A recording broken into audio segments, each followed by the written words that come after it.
you have an extra ruble lying around in your pocket? Do you want to store those loose copics for that nice consumer product you've been eyeing? Do you hate those American cash hoarders with a passion? Well, this is the product for you. Introducing the capitalist pig. It's fat, it's fragile, and it's meant to be crushed. Just hear the sound of it break. Live demonstration not available due to shortage of product materials. The capitalist pig, available in a consumer store near you.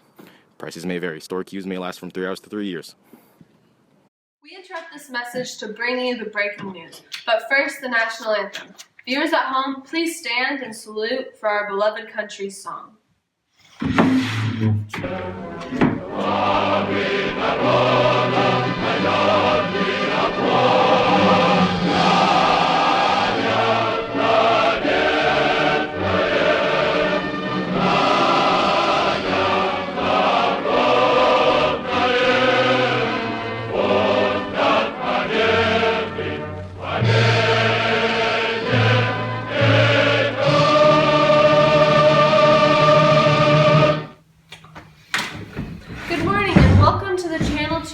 Reporting from the Soviet Union. The day is November 22nd, 1963. I'm Taylor Fackett alongside my co-host Sam Handler.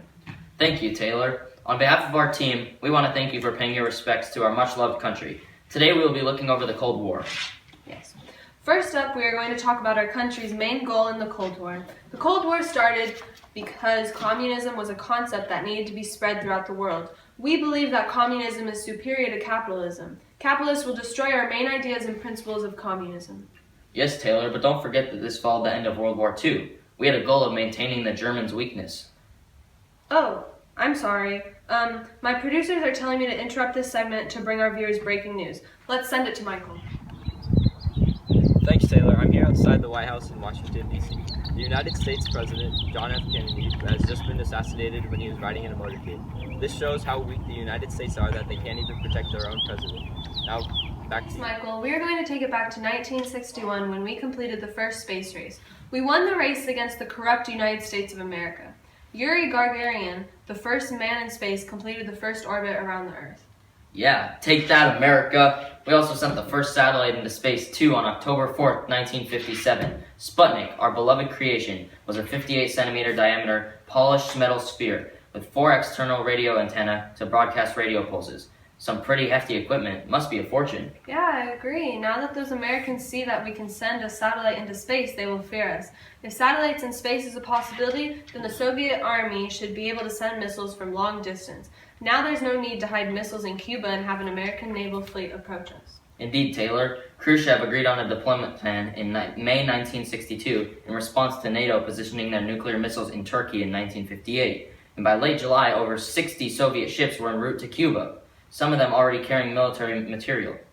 Speaking of Khrushchev, this year marks 10 years that he's been our leader. Wow, it seems like just yesterday he succeeded Stalin as the leader. In honors of 10 years, we are going to discuss some of his accomplishments as this leader of this fine country. Well, he did help increase agricultural production and living conditions throughout the nation. He also decreased the power of the KGB. Yeah, I really appreciated that. They frightened a lot of us and made us feel untrusted by the government. That's very true. Another accomplishment of his was loosening artistic censorship. I feel like that really helped the citizens express themselves a little bit more.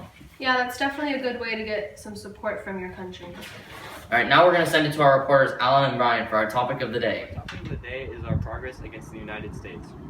We have detonated the Tsar bomb, which is the largest nuclear device estimated at 58 megatons, which is the equivalent to 50 million tons of TNT. Wow, and those filthy Americans still think they can beat us in our technology.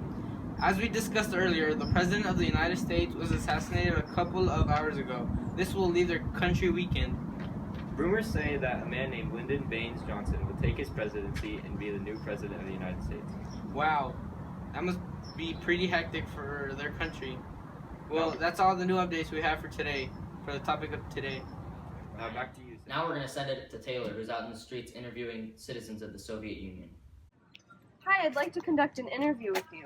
Sorry, I'm waiting for my turn. Oh, don't worry. The line won't be moving anytime soon. Well, all right then. So, what do you think about our nation? Well, it's fine as always, isn't it? This life seems like smooth sailing for me. Why is that so? Well, it's like everything's laid out. The government gives me everything. Stable job, necessary income, great education. What more could I need? What are you in line for? Food, number 489. Number 12, your order is ready. Right. Did you come here in a car? Nope, don't own one. Do you live in a house? No, one-room apartment. And how many members are in your family? 5.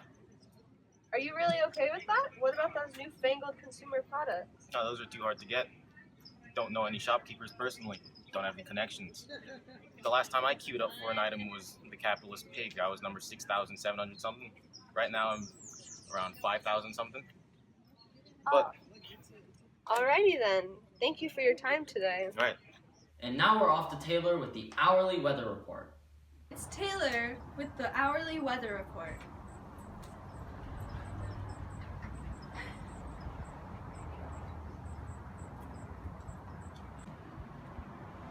Well, Taylor, your hair's looking awfully messy today. I completely agree with you, Sam, but I would like to see your hair withstand these 50-mile-an-hour winds. It might look deceiving that it's very hot outside, but in the next couple of days, it's going to become very cold, like negative 40 degrees Celsius cold. There's also a 70% chance of missiles in the air due to the fact that the United States suspects that we, the Soviet Union, are responsible for the assassination of their beloved President, John F. Kennedy. This has been your weather report. Back to you, Sam. Okay, thanks for tuning in, and now back to your regularly scheduled program.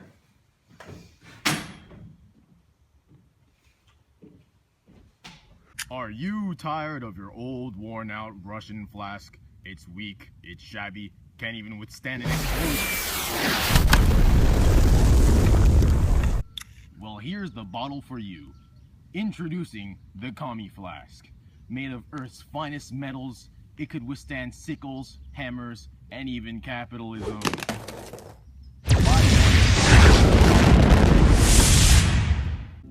Buy one today. Prices may vary based on product availability. Is your current soda bumming you out with private ownership, extremely high prices, and boring capitalism? Then you need to put that soda down and pick up an ice-cold Kami Pop.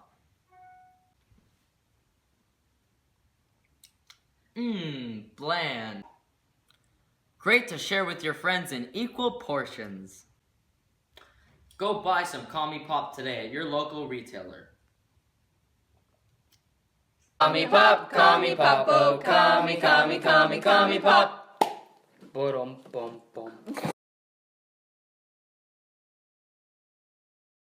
Thanks, Brian and Alan. Now we're gonna send it out to Taylor, who's interviewing citizens.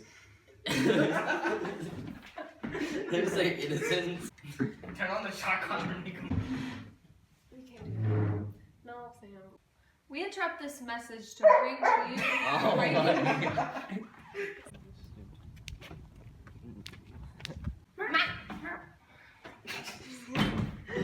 Hi, it's Taylor with the hourly weather report. Don't you want that on me? What's wrong? Well, Taylor, your hair's looking awfully windy today.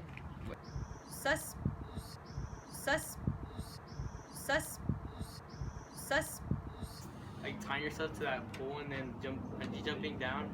What? Bungee jump? I don't know bungee. This is like, or tie yourself and hope you survive.